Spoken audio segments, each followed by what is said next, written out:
So today's meditation is entitled Boundaries Without Guilt. So what if saying no was not a rejection, but self-respect?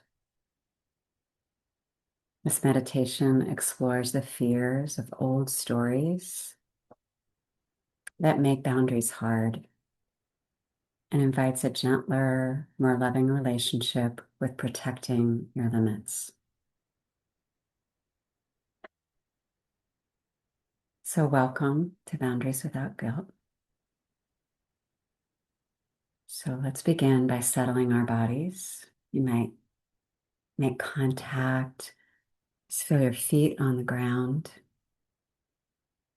perhaps sitting up, just feeling some space between your vertebrae.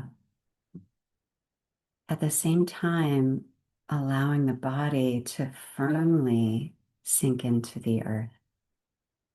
Just sense that stretch in the spine, the lifting and the dropping simultaneously. And notice your breath, your inhale, knowing that you're inhaling as you're inhaling. Your exhale, noticing your exhale as you're exhaling.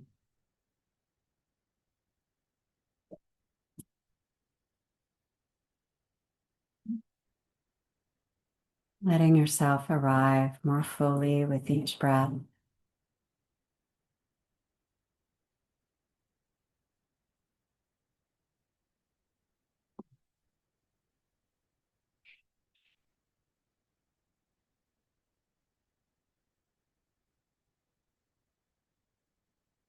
And invite this moment to be a quiet space for you to connect with your truth more deeply.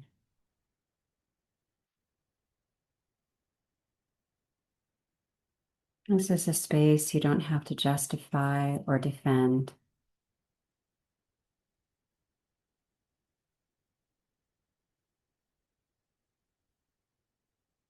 But for many of us, boundaries were never modeled as love.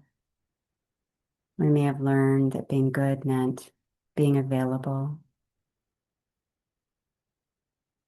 being pleasing, and that being loving meant self-sacrifice. And that saying no meant disappointing someone or risking disconnection.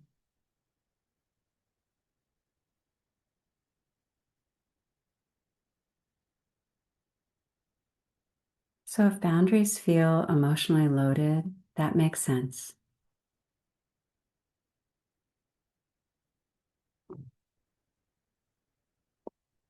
Today we approach this with tenderness. So with each breath, connect with your heart or the center of your being a bit more. Noticing what's arising, welcoming,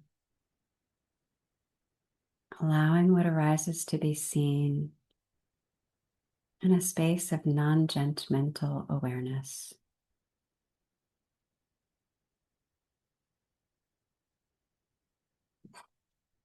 And now, if it feels okay, bring to mind a boundary you know that you need. Not the biggest one, just something honest. Perhaps a conversation, a limit, a place where your yes has become too costly.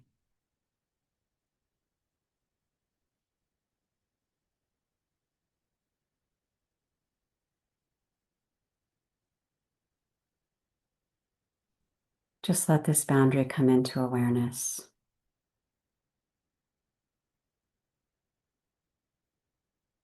Notice what happens in your body. Perhaps there's tension, fear,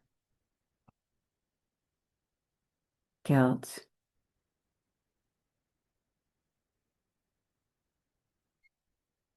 Whatever arises, all of it belongs.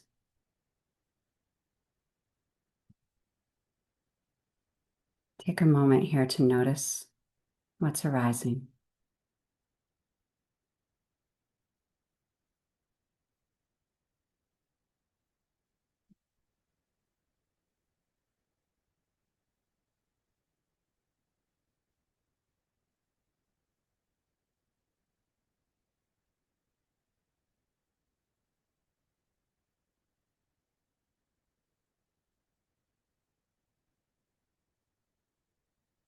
Now, if you'd like, you can ask yourself, what am I afraid will happen if I honor this boundary? Will someone be disappointed, angry? Will I be seen as selfish, unkind, difficult?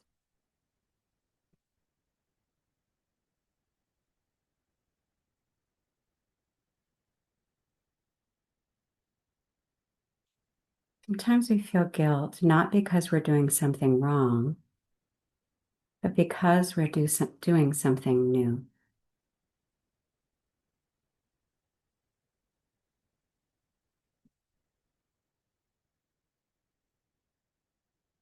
Stay with that idea for a moment. The sense of guilt may come from doing something new that we're not used to.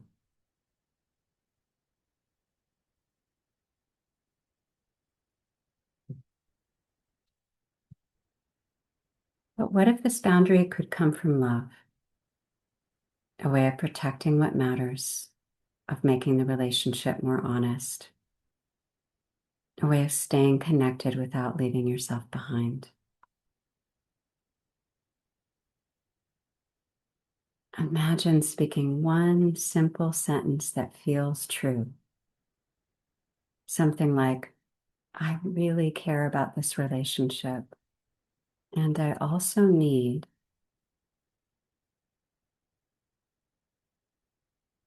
Just allow that to emerge.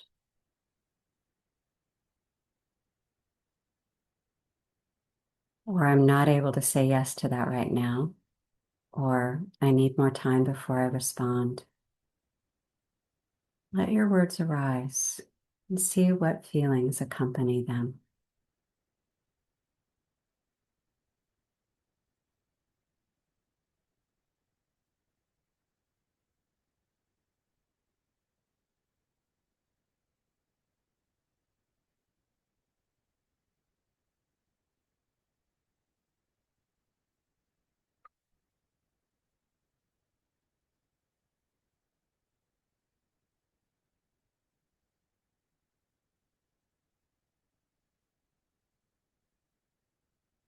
Allow yourself gradually at your own pace to return to the present moment. Notice once again your breath, the support beneath you, the room around you.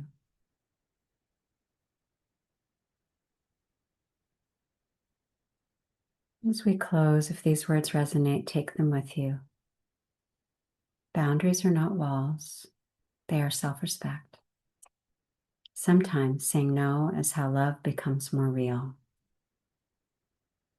Protecting your peace can help you stay whole, whole enough to love well. Thank you for joining me today. Yeah, I'm hoping that the YouTube followers are also thinking about these questions and are able to respond in the chat. And now we can open it up to this space, the people that are here in the room, and can either put in chat or out loud what came up for you in this meditation today. I'd really like to hear from each other because that enriches our learning so much. Enriches mine for sure. Yeah. Hi, Brenda. What do you want to put?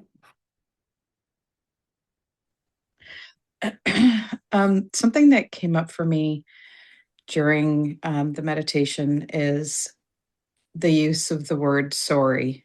And I used to always use the word sorry Yeah. when setting a boundary. And I've been really actively working on removing the sorries. Um, it's sort of ingrained. I'm Canadian, so it's sort of ingrained to have the stories. Um, and I don't think that we always need to be sorry when we're setting a boundary because we're honoring ourselves. Mm. Yeah. Thank you, Brenda. Thank you. Yeah, so it's a conditioned response. It's not really coming from a place of authenticity, in that deeper authenticity you're looking for. That's what I was saying. I bet Isabel can relate. Yeah. I'd love to share something that's a little bit feels like it's coming from a different direction, but Mm. I made this print in my house a few years ago that says I do as I please.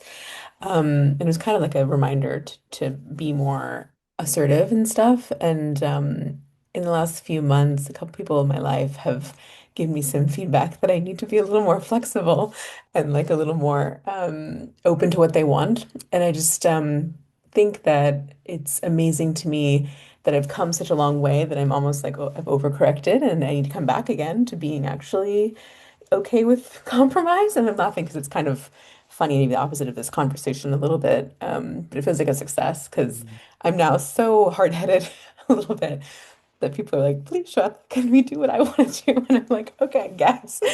So anyway, so maybe take that down for a few years and then come back to it. But anyway, I thought I would share that because it was kind of sweet and it could be like a matter of a failure, but also I think it's a success. But now I just need to come back to the middle. It's like a pendulum. Mm. So anyway, so good to see all of you too today.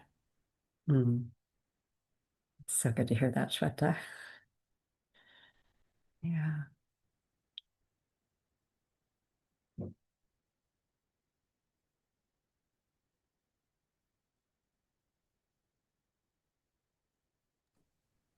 I think for me in the past, having to set boundaries meant I had to be really forceful and um, take all my energy to come forward, Mm. and it was disastrous for me and for the other person because I have a lot of force I never realized I had, and now and especially in this meditation.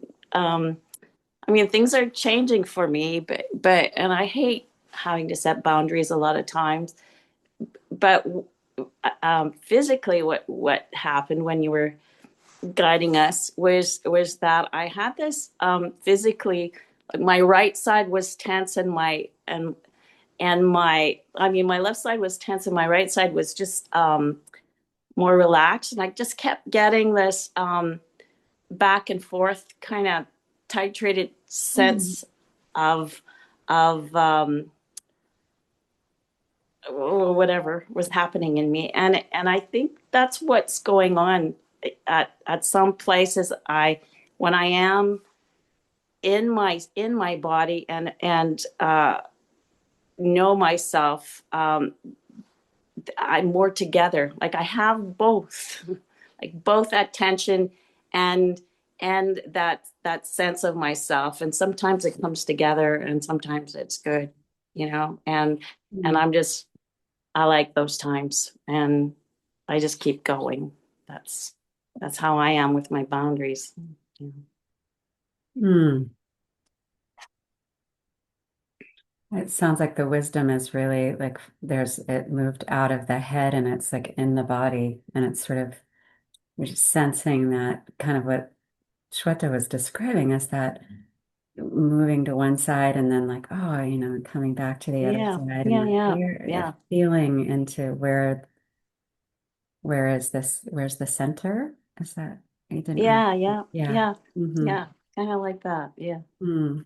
thank I you. like that too. I'm feeling it in myself right now, kind of feeling into it. Mm. Yeah.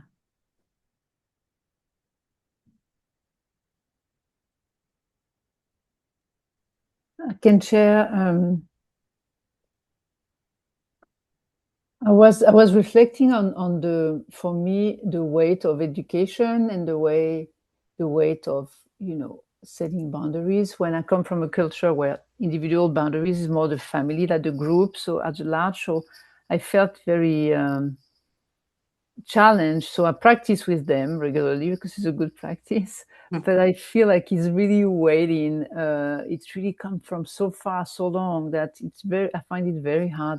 Not on big boundaries that needs to be there, but like the small little things that can erode every day, like where you don't set boundaries, you leave it a little bit, this is the kind of boundaries where I feel it, they don't react. It's like, I think it's accumulation also from my experience.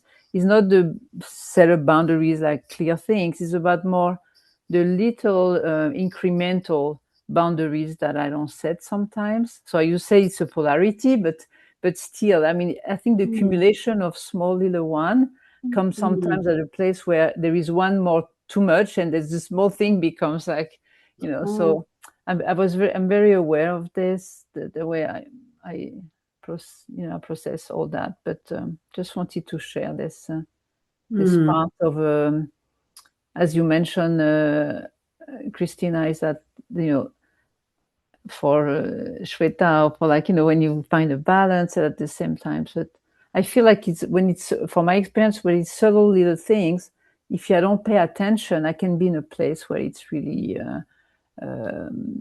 where I feel like really hurt for something, but it's because they have this accumulation of micro boundaries not set, Yeah. Yeah, thank you for adding that element. I can really resonate with that. Really resonate with that. Do other people resonate with both sides of the multiplicity of experience around boundaries? Yeah, it's not one way or the other. Does anybody else want to share while we're on this? We're being recorded now, and so we have an opportunity to share and to enrich the conversation, to invite other people in that are part of the community, but we don't see them right now. And then after that, we'll go offline. Have a few minutes together to share without a recording, which is also nice. Hi, Diane. Do you have anything? Just saying hi. Yeah. When I was here listening to other people sharing, I remembered something I had read years and years ago. And it was like when Shweta was talking about going back and forth. And the lady that wrote the book said she learned, like a pendulum, that she would learn one thing and then it would go to the extreme other thing, Yeah. and then back and forth. And I was just relating, and how that had worked in my life, but it had been like that. And so thank you. Yeah, I think many of us can relate to that. Yeah, thank you. I think I'm having a hard time seeing the chats, but I think that we just got a thank you from David, and he had to head off early. So let's go ahead and we'll end the recording now.